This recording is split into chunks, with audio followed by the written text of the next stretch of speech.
Hello दोस्तों, स्वागत है आप सभी का मेरे चैनल पर। तो मैं आज आप लोगों को बताऊंगी कि प्लाजो पजामा की कटिंग किस तरीके से करें, और जो कि बहुत ही इजी तरीका मैं आप लोगों को बताऊंगी। वीडियो को एंड तक आप ज़रूर देखना, क्योंकि कई बार क्या होता है कि आप पजामे की कटिंग भी कर लेते हैं और स्टिचिंग भी बहुत अच्छे से करते हैं, लेकिन फिर भी क्या होता है कि पजामा बीच की जो सिलाई होती है वहाँ से खिंचने लग जाता है, यानी कि उठने लग जाता है या साइड से उठने लग जाता है। तो इसका क्या कारण हो और कैसे ये ऊपर उठ जाता है और कैसे खिंचाव आता है, पहनने के बाद वो बड़ा अजीब सा लगता है, क्योंकि अंदर वाली जो सिलाई होती है वो थोड़ा खिंचने लग जाती है। और किस कारण से खिंचती है वो मैं आपको अच्छे से बहुत ही सरल भाषा में मैं आपको समझाऊंगी। वीडियो को एंड तक ज़रूर देखना। अगर आप लोग बीच में वीडियो को छोड़ देंगे तो आपको बिल्कुल समझ में नहीं आएगा और आपके पजामे की फ़िटिंग बिल्कुल भी अच्छी तरीके से नहीं आएगी। कई कारण हो सकते हैं उसका, क्योंकि आपकी कटिंग में भी अगर गलती हो जाती है तो आपका वो सिलाई में वो अच्छे से नहीं आ पाता है और उसके कारण भी खींचने लग जाता है। और किस तरीके से आपको मेजरमेंट लेना है और कैसे कटिंग करनी है वो सब मैं आपको डिटेल में बताऊंगी, को आपको बहुत अच्छे से समझ में आएगा। क्योंकि ये समस्या बहुत होती है, हम बहुत मन लगा के अपने पजामा या प्लाजो पैंट की कटिंग करते हैं, फिर भी हमें दिक्कत आती है और फिर बाद में हमारा थोड़ा सा दिमाग ख़राब हो जाता है कि इतनी मेहनत से हमने वो कोशिश की और फिर भी ये नहीं हो पाया। तो सबसे पहले तो मैं आप लोगों को बताऊंगी कि ये मैंने 4 फोल्ड में ये कपड़ा रखा हुआ है। तो सबसे पहले आप लोगों को कटिंग करने से पहले हमेशा ध्यान रखना है कि आपको अपने कपड़े पे प्रेस ज़रूर करना है। कई बार ये भी होता है कि आप बिना प्रेस के कपड़े की कटिंग करते हैं ना, तो उसमें भी फिनिशिंग अच्छे से नहीं आ पाती है और ये दिक्कत हो जाती है। तो सबसे पहले आप अपने जो भी कटिंग कर रहे हो, या तो सूट की करो या पैंट प्लाजो किसी भी चीज़ की कटिंग कर रहे हो, तो सबसे पहले उसके ऊपर आप प्रेस कीजिए और उसके बाद आप कटिंग करना शुरू कीजिए।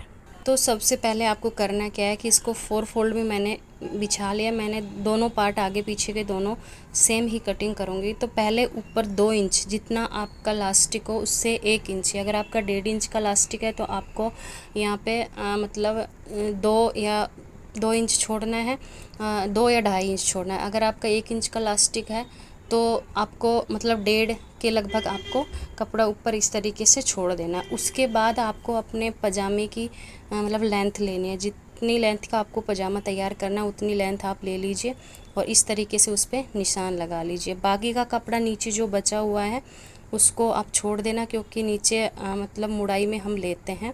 तो एक चीज़ का आपको ध्यान रखना है, जैसे कि मैंने नीचे ये लाइन ली है जो कि पूरे पजामे की लेंथ ली है, तो आपको करना है कि नीचे जितना कपड़ा बच रहा है फीते से नाप लीजिए। अगर 2 इंच 3 इंच बच रहा है, दूसरी साइड में भी उसके 2 इंच का निशान लगा दीजिए, फिर लाइन खींचेगा।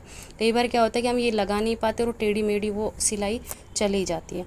इस तरीके से आपको करना है। पहले लेंथ लेनी है और ये ऊपर का जितना आपकी यानी कि कमर का साइज़ है, कमर का साइज़ मैंने यहाँ पे अपना 40 लिया है, तो 40 का 1/4 लेना। तो 1/4 मेरा हुआ 10 इंच, तो 10 इंच मैंने ले लिया और 2 इंच आपको एक्स्ट्रा लेना है। ये ऊपर वाला जो निशान है ये लेना है आपको अपनी कमर का, जो कि लास्टिक डलेगा। उसके बाद आसन का जो निशान किस तरीके से लगा है, तो इस चीज़ को आपको बहुत ही बारीकी से समझना होगा। यहीं पे गड़बड़ होती है, यहीं पे हमारी फिटिंग में दिक्कत आती है। तो आपको यहाँ क्या करना है, जितने आपका हिप का साइज़ है आप पहले अपने हिप का साइज़ ले लीजिए और उसमें +4 कर दीजिए। मेरा यहाँ हिप का साइज़ 40 आ रहा है, तो मैंने 40 में मतलब 40 का 1/4 पहले मतलब हिप का 1/4 लेना है और उसमें 4 प्लस ऐड करना है। तो ये मेरा हिप का आया था यहाँ पे 40, तो 40 का 1/4 हो गया 10 इंच, और 10 में मैंने 4 इंच जोड़ लिए, तो यानी 14 इंच आ गया।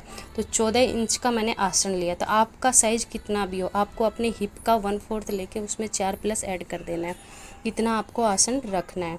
और उसके बाद 2.5 इंच की गोलाई का निशान जो मैंने लगाया, ये 2.5 इंच की गोलाई का निशान आपको लगाना। और इस तरीके से शेप आपको ज़्यादा गोला नहीं देना है, शेप जो मैंने लगाई है इसी तरीके से देना, आपको ज़्यादा गोलाई में नहीं लेना है।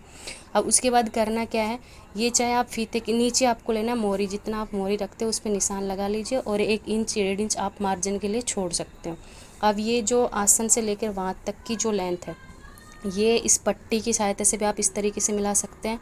या इसको फीते की सहायता से भी आप मिला सकते हैं। दोनों तरीके से आप मिलाओगे बहुत अच्छे से आएगा। तो मैं इसको फट्टी की सहायता से इस तरीके से इसको मिला लेती हूँ। इससे क्या कि फिनिशिंग बहुत अच्छी आती है। तो इस तरीके से आपको इसको मिला लेना है और अब इसकी कर देनी है कटिंग।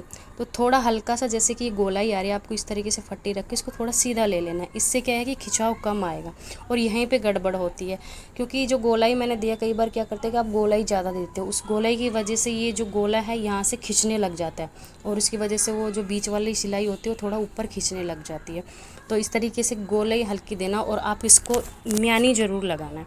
आपको अगर म्यानी नहीं लगानी है तो आप 3 इंच का, जहाँ मैंने 2.5 इंच का लिया है, या आसन के नीचे गोलाई दी है, यहाँ पे 3 इंच का लेना है।